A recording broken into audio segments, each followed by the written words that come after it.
to this video session. This is Mary Niba from Karunya Institute of Technology and Sciences, Coimbatore. In this video session, we will see how to use object-oriented programming concepts to program in MATLAB.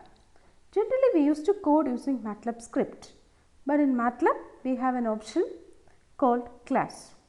Here, object-oriented programming concept is embedded with MATLAB features. So, why to use this object-oriented programming concepts in MATLAB? So, it is to develop complex technical computing applications which is very much faster than other programming languages. It also enables all the features of MATLAB, all the features of object-oriented programming concepts to be used in MATLAB. The features include abstraction, encapsulation, polymorphism, inheritance, code reuse, code maintenance, evolution, operator overloading, function overloading, etc. All these features can be embedded in MATLAB. So, all the advantages of MATLAB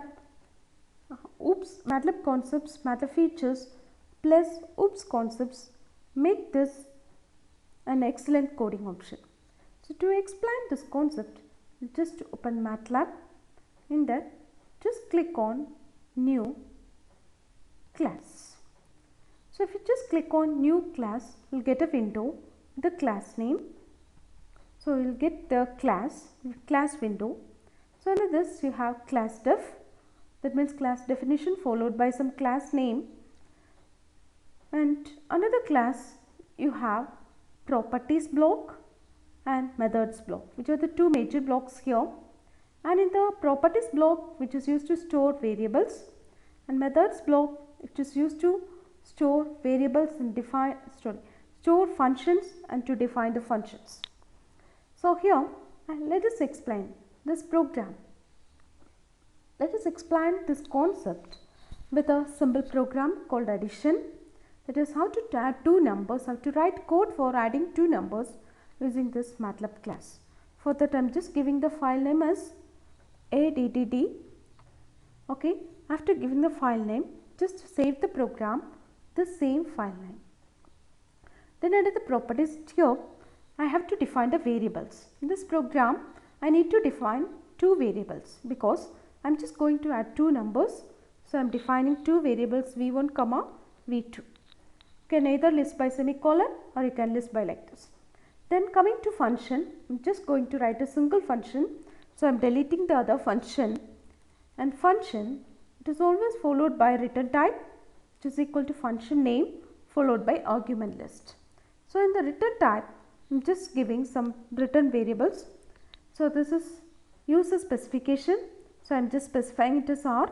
You can also use your own specification, and the function name, I am just specifying it as ADDN, addition.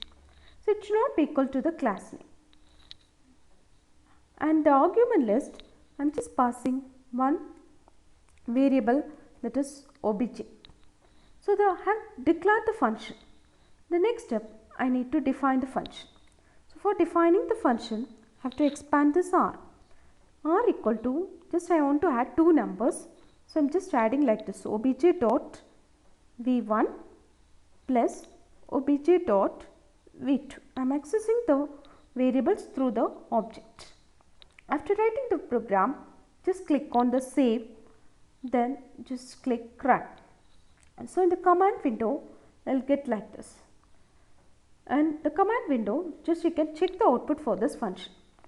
For that, first step is to create an object. So, any variable you can use for creating the object. I am just using A equal to class name. The class name, so just it is, I am giving the class name followed by semicolon. Next, I have to give the values to these variables.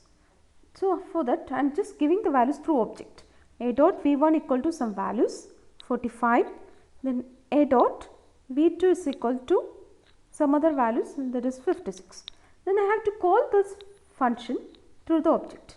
So, I am just calling the add function through the object A. So, if I call like this, I will get the added value. So, in this way, you have to write similar programs. Thank you.